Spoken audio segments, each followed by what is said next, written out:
Kita langsung ke Bang Henry Satrio, bagaimana peran Kingmaker ini agar bisa merontokkan lumbung suara yang mungkin dikuasai oleh paslon lainnya, rivalnya Bang? Ya, kekuatan terbesar dari para Kingmaker ini adalah pengalaman. Sehingga mereka bisa paham kira-kira bagaimana cara menggoyang kandang lawan ya.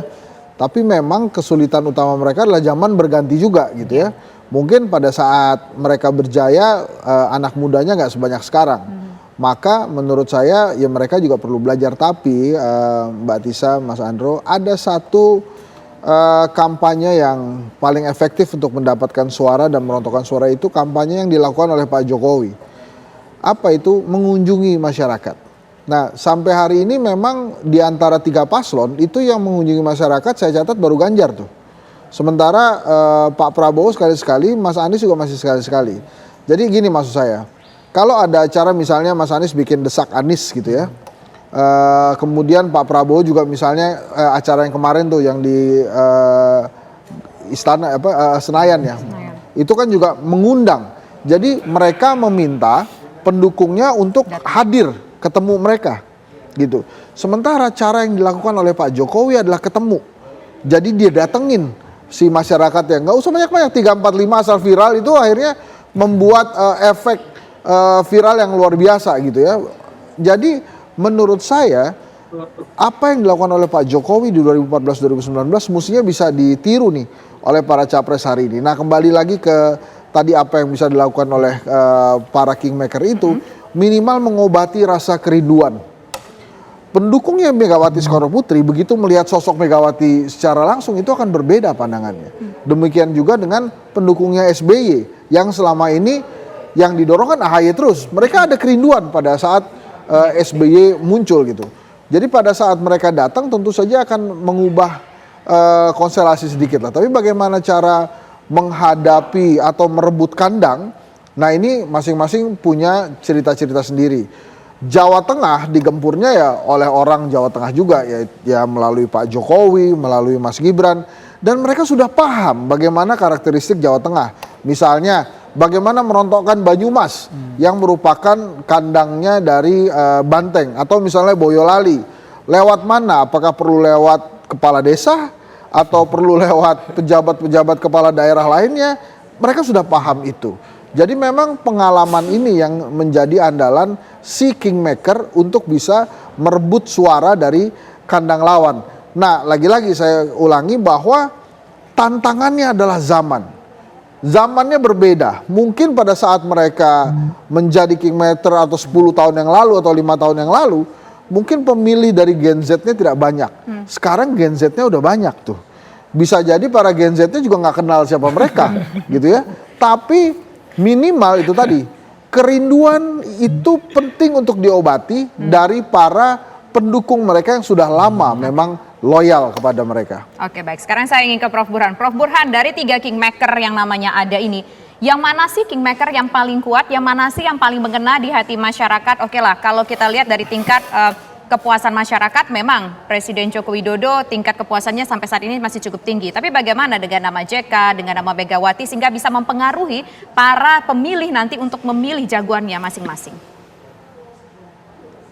Iya, pertama untuk melihat kekuatan kita harus pastikan kekuatan apa yang dimaksud. Apakah kekuatan secara elektoral ataukah kekuatan secara politik elit. Nah, pada tingkat politik elektoral, memang Presiden Jokowi masih punya grip yang cukup kuat untuk menarik basis pemilihnya mendukung calon yang dia dukung. Dan itu terlihat dalam konteks penurunan suara Mas Ganjar yang kemudian beralih ke Pak Prabowo. Dan kalau kita lihat suara Pak Prabowo sekarang itu lebih dari 50% adalah basis pendukung Pak Jokowi. Coba cek misalnya terutama di basis non-muslim. Pak Prabowo di 2019 itu hanya dapat 5% dari basis non-muslim. Hari ini itu beliau mendapatkan dukungan kurang lebih sekitar 40-an% lebih. Dan itu belum pernah terjadi Pak Prabowo mendapatkan dukungan sebanyak itu dari kalangan non-muslim. Termasuk misalnya di kantong-kantong Presiden Jokowi di 2014 dan 2019 unggul. Seperti di Jawa Tengah dan Jawa Timur. Nah, pertanyaannya mengapa dengan dukungan yang sangat berlimpah dari basis kekuatan Presiden Jokowi, Pak Prabowo sulit betul mencapai 50%. Jawabannya kembali ke basis lama Pak Prabowo yang separuh diantaranya sudah hijrah ke Anies Baswedan. Jadi kalau misalnya basis lama Pak Prabowo solid minimal 60%, dari 44,5% yang memilih Pak Prabowo, saya kira sudah mencapai 50%. Cuma masalahnya kan jangankan 60%, 40-an% saja itu harus kerja keras tuh Pak Prabowo untuk memastikan kantong-kantong lamanya bertahan. Nah pertanyaannya, tipikal macam apa dari basis lama Pak Prabowo yang sudah pindah ke lain hati? Ternyata mereka yang punya irisan Islamis. Ya. Jadi kalau mereka memilih partai-partai Islam, baik di pemilu 2019 atau jika pemilu diadakan hari ini, dan saat yang sama pilihannya Pak Prabowo di 2019, itu umumnya sudah pindah ke Anies Baswedan. Jadi itu masalahnya. Nah, bagaimana dengan kekuatan lain? Nah, di PDI Perjuangan saja, mereka yang menyebut secara spontan memilih PDI Perjuangan karena alasan Ibu Mega itu jauh dibanding mereka yang memilih PDI Perjuangan karena alasan suka Pak Jokowi. Jadi Ibu Mega itu kekuatannya terutama di elit. Karena sejak PDI Perjuangan dipegang oleh Ibu Mega, PDI yang merupakan warisan atau partai nenek moyangnya PDI Perjuangan itu nggak pernah pecah. Itulah kekuatan Ibu Mega. Tapi secara elektoral memang Ibu Mega kekuatannya tidak sekuat Presiden Jokowi. Meskipun lagi-lagi memang ada sekitar 24% basis PDI Perjuangan yang memilih PDI Perjuangan karena faktor kebiasaan. Kebiasaan di sini mungkin loyalitas atau mungkin karena lingkungan yang sangat nasionalis ya. Dan mungkin dengan latar belakang semacam ini masih bisa didekati oleh Ibu Mega. Kalau Pak JK ya mungkin pengaruhnya terbatas di Sulawesi Selatan ya. Dan itu penting terutama buat Mas Anies yang sejauh ini masih tertinggal meskipun tidak dalam jumlah yang besar melawan Pak Prabowo di Sulawesi Selatan. Dan jangan lupa Sulawesi Selatan masih menjadi bagian dari top 10 provinsi dengan jumlah pemilih terbesar. Jadi itu kira-kira, dan mungkin bisa juga diluaskan pengaruh Pak JK terutama di kelompok Islam modernis ya. Karena Pak JK kita tahu punya akar HMI, saat yang sama juga Ketua Dewan Masjid Indonesia, dan karenanya masih punya harapan untuk memperkuat basis-basis Islam modernis terutama buat Mas Anies. Baik, Prof. Burhan. Kita ke Mas Umam. Para kingmaker punya loyalis basis massa, tapi mungkin tidak dengan sisa waktu yang ada ini terjadi migrasi pemilih karena mungkin kurang sentuhan dari kingmaker di setiap wilayah. Bang Umam.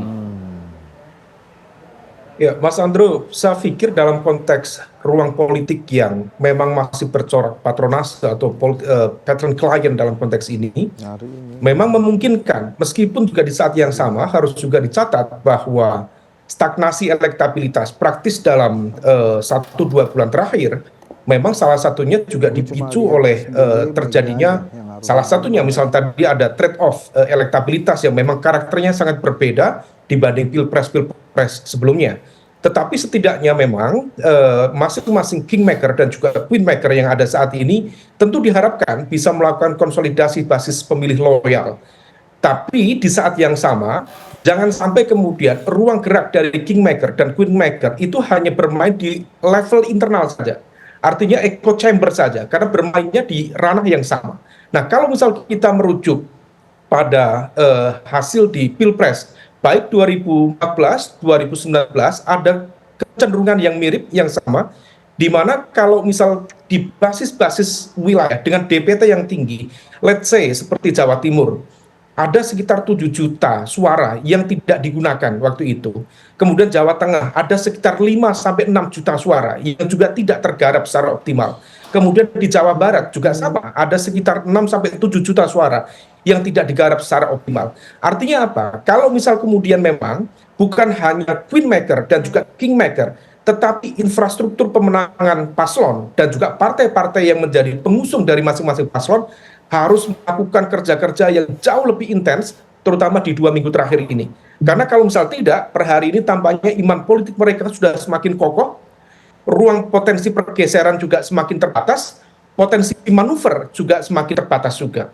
Oleh karena itu, tampaknya yang bisa dilakukan adalah betul-betul main di level akar rumput, lakukan door-to-door canvassing, meskipun di saat yang sama yang kemudian patut diantisipasi hal-hal seperti ini ketika kemudian terjadi stagnasi elektabilitas, salah satu yang berbicara adalah politics uang atau money politics. Nah, ini yang kemudian harus diantisipasi, jangan sampai kemudian siapa yang punya kekuatan logistik besar, yang kemudian mampu melakukan atau menjalankan politik transaksional dalam skala yang masif, itulah yang kemudian dapat mendapatkan insentif elektoral yang memadai, terutama di basis-basis wilayah dengan DPT yang selama ini tidak tergarap secara optimal. Dengan begitu, salah satunya tentu bisa dioptimalkan oleh masing-masing paslon, tetapi sekali lagi dalam konteks ini, Wingmaker dan juga Kingmaker tetap relevan untuk diperhitungkan peran dan juga kapasitas insentif elektoralnya, Mas Andre.